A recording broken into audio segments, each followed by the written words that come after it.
Masyarakat pada hakikatnya memiliki nilai dan prinsip tertentu di dalam menjalankan pemanfaatan lingkungan dan praktek ekonomi di wilayah tempat mereka bermukim.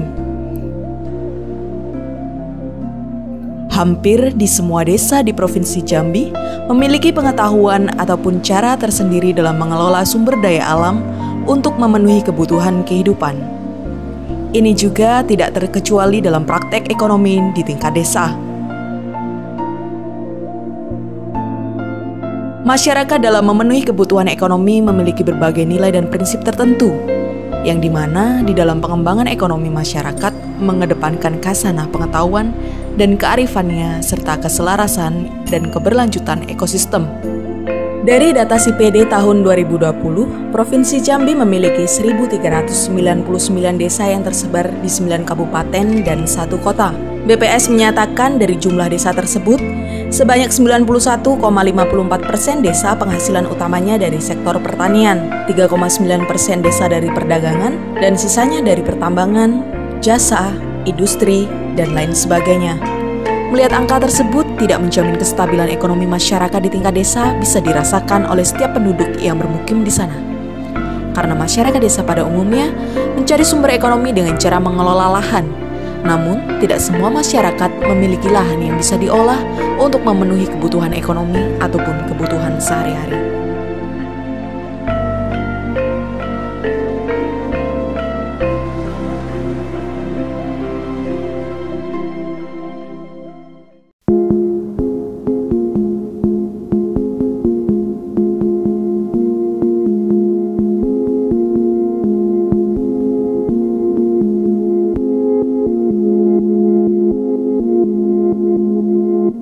Wilayah Provinsi Jambi seluas 4,9 juta hektar, jika dikurangi oleh perizinan industri yang mencapai 3,9 juta hektar, hanya menyisakan 1 juta hektar saja yang bisa dikelola oleh masyarakat Jambi. Luasan ini belum dikurangi dengan kawasan hutan lindung, konservasi, infrastruktur, pemukiman, dan lain-lain.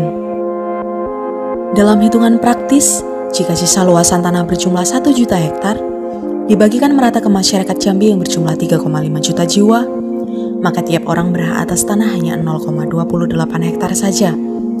Angka tersebut akan berubah jika ada salah satu atau lebih masyarakat Jambi yang memiliki lebih tanahnya dari 0,28 hektar. Atau dalam kalkulasi teorinya, jika satu atau lebih masyarakat Jambi yang menguasai lebih dari 0,28 hektar, maka akan semakin banyak masyarakat Jambi lainnya yang tidak akan memiliki tanah.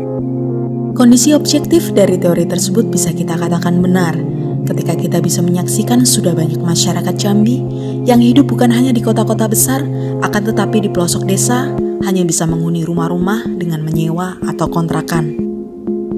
Melihat kondisi tersebut, bisa dipastikan ruang kelola masyarakat akan sangat sulit untuk bertambah, sehingga perlu dilakukannya pengembangan ataupun inovasi dalam pengelolaan hasil hutan ataupun hasil perkebunan masyarakat yang dapat membantu dalam meningkatkan ekonomi di tingkat desa.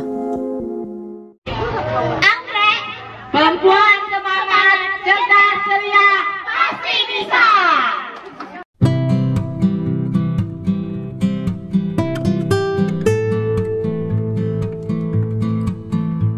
Di beberapa desa di Provinsi Jambi, pengelolaan hasil hutan ataupun hasil perkebunan yang diolah menjadi sebuah produk yang memiliki nilai ekonomi dilakukan oleh kelompok perempuan. Potensi perempuan yang kian hari kian penting arti dan perannya perlu diusahakan peningkatannya. Inilah yang menjadi fokus dalam membentuk KWT atau kelompok wanita tani. Sekelompok perempuan di suatu desa diberi pendidikan dan fasilitas sedemikian rupa untuk memanfaatkan sumber daya alam di daerahnya agar mampu mewujudkan ekonomi mandiri tanpa menghilangkan kearifan lokal yang sudah ada. Di Desa Sungai Baung ada 2 KWT yang mengelola hasil perkebunan dan alam menjadi sebuah produk dengan tujuan meningkatkan perekonomian. KWT pertama adalah KWT Sako Indah. KWT ini dibentuk pada tanggal 26 Juni 2019. Kelompok Sako Indah ini mengolah hasil sumber daya alam seperti lidi sawit yang diolah menjadi kerajinan anyaman seperti piring dan tempat buah-buahan. Kelompok ini berdiri pada tanggal 26 Juni 2019 dibentuk oleh lembaga Walhi yang pertama kali ke sini mengajak ibu-ibu untuk berinovasi memanfaatkan alam sekitar agar bisa dimanfaatkan dan bisa menjaga lingkungan sekitar. Keterampilan ini pada awalnya diajarkan melalui pelatihan yang diadakan di desa.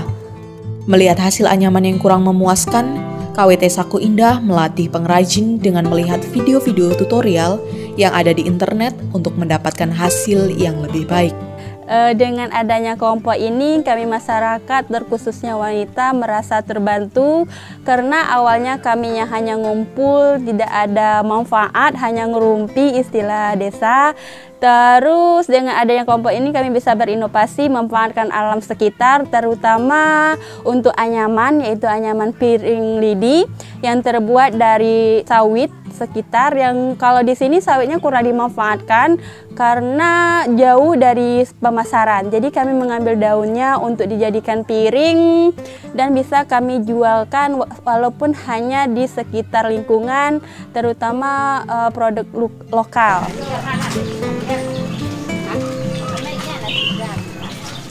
Kayaknya nak merawat ramenya agak banyak dikit. Contoh lah, sawit mana? Melakang, itu dah.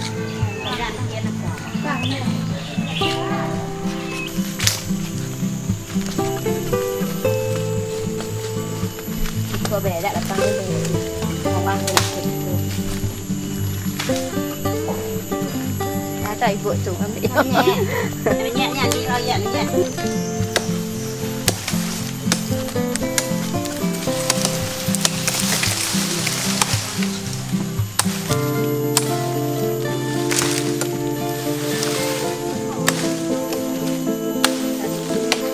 Sumber lidi sawit di desa Sungai Baung berasal dari pohon kelapa sawit yang masyarakat tanam sendiri, tidak jauh dari tempat tinggal mereka. Selain nilai jual anyaman yang cukup tinggi, menganyam juga merupakan sebuah usaha meningkatkan perekonomian masyarakat, serta meminimalisir kegiatan ekonomi yang merusak lingkungan ataupun sumber daya alam yang berada di desa.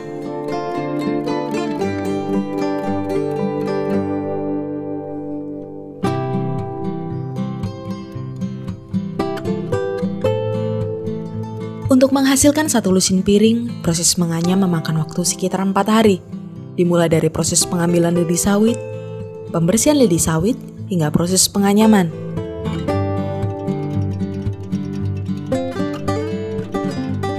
Satu buah piring menggunakan 96 lidi sawit dan memakan waktu kurang lebih 1 jam untuk menjadi piring anyaman. Kemudian dilanjutkan dengan proses pemernisan, agar piring anyaman lebih kokoh dan tidak mudah berjamur. Satu lusin piring anyaman dihargai 80.000. Penjualan per bulan rata-rata mencapai 10 hingga 15 lusin. Ini berarti KWT Sako Indah mampu menghasilkan kurang lebih 1.120.000 per bulannya. Harapan kelompok Sako Indah ini besar sekali, terutama untuk pemerintah yang bergerak di bidang UMKM, karena dengan adanya pemerintah kami bisa berinovasi, timbul semangat baru untuk bisa membangun produk-produk yang lebih baik lagi, tidak hanya anyaman saja dan makanan saja, mungkin bisa memanfaatkan lingkungan yang lain yang tidak dimanfaatkan oleh masyarakat lainnya.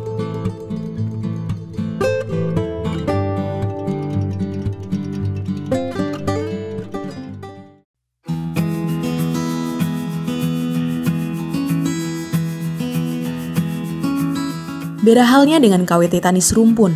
Meski berada di desa yang sama yakni Sungai Baung, KWT ini mengolah sumber daya alam jenis umbi-umbian yang disebut dengan gadung. Gadung adalah makanan turun-temurun masyarakat desa Sungai Baung yang saat ini sudah jarang dikonsumsi masyarakat. Gadung yang mudah didapat karena tumbuh liar di sekitaran hutan desa Sungai Baung membuat KWT Tani Serumpun berinisiatif mengolah gadung menjadi keripik yang siap dikonsumsi. Agar makanan gadung kembali dikenal masyarakat luas, terutama di Kecamatan Batang Asai. Kami dari kelompok Serumpun Bambu Desa Sungai Baung, Kecamatan Batang Asai, Kabupaten Sarolangun. Kelompok ini telah berdiri dari 1 Oktober 2018. Kelompok kami membuat produk yang berbahan dasar dari sumber daya alam di desa kami, yang diolah menjadi kerupuk gadung. Proses pengolahan keripik gadung memakan waktu kurang lebih 7 hari 7 malam. Gadung yang telah dikupas, diiris tipis, dilumuri abu dan diendapkan di dalam karung selama 2 hari 2 malam. Kemudian, dilanjutkan dengan pencucian di air yang mengalir seperti sungai. Lalu gadung kembali dimasukkan ke dalam karung dan direndam selama 2 hari 2 malam.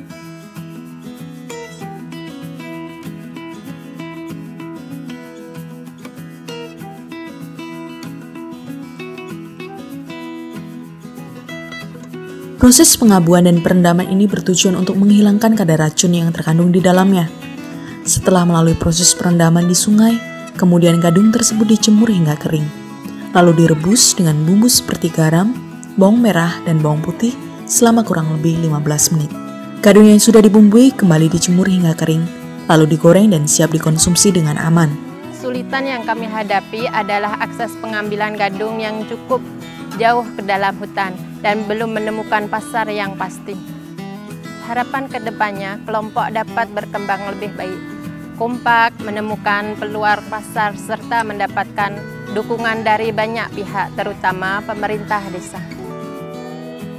Kelompok-kelompok ini dibentuk bukan hanya bertujuan untuk meningkatkan ekonomi, melainkan juga sebagai ruang belajar perempuan-perempuan desa dalam mempertahankan wilayah kelola mereka. Selain KWT Sungai Baung, di Batang Ase terdapat juga KWT-KWT desa lain, di antaranya Desa Kasiro Ilir, Desa Rantau Panjang, dan Desa Paniban Baru.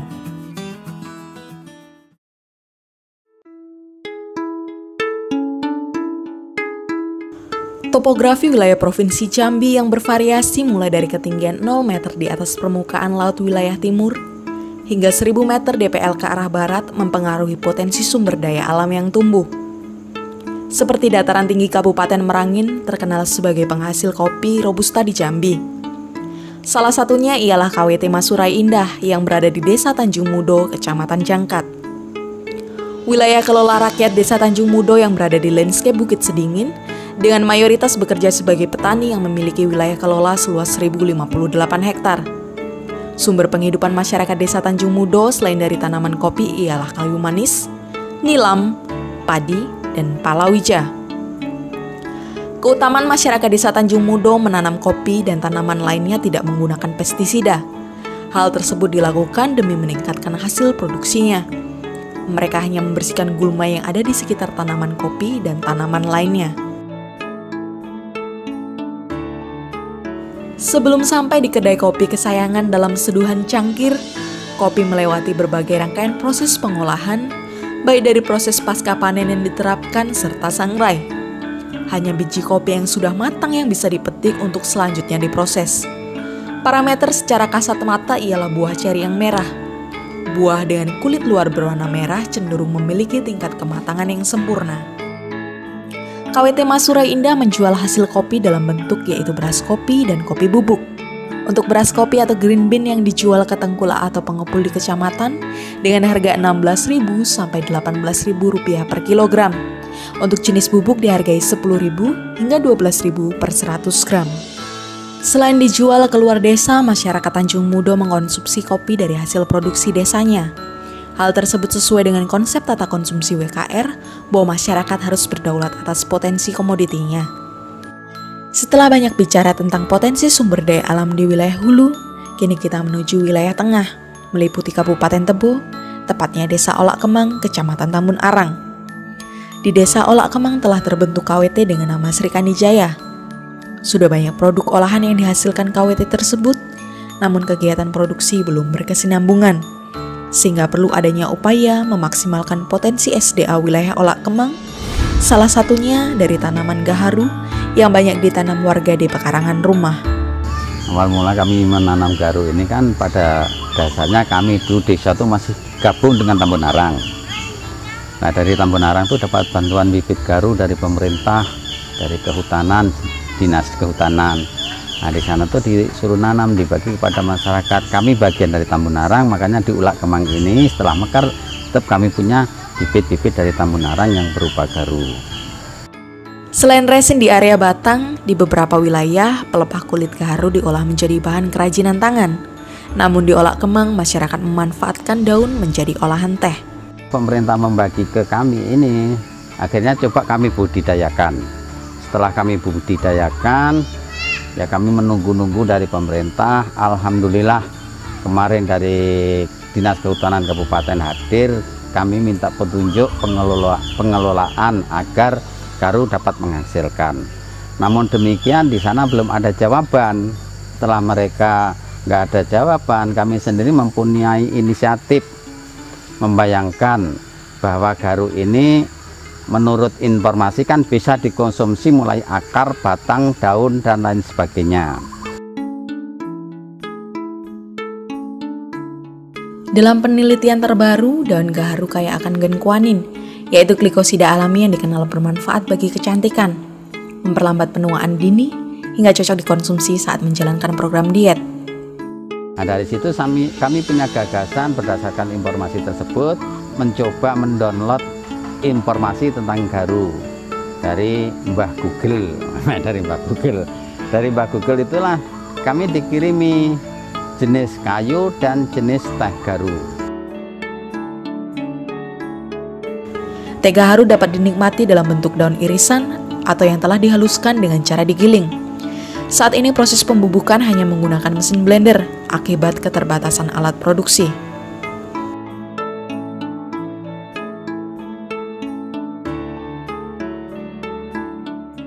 Pengelolaan sumber daya lingkungan, baik itu yang dilakukan oleh pemerintah, investor maupun rakyat, harus dilakukan sesuai asas-asas wilayah kelola rakyat, agar tercipta model alternatif pembangunan yang bernilai ekonomi, tidak merusak lingkungan, tunduk pada nilai kemanusiaan, dan menghargai nilai kearifan dan pengetahuan lokal.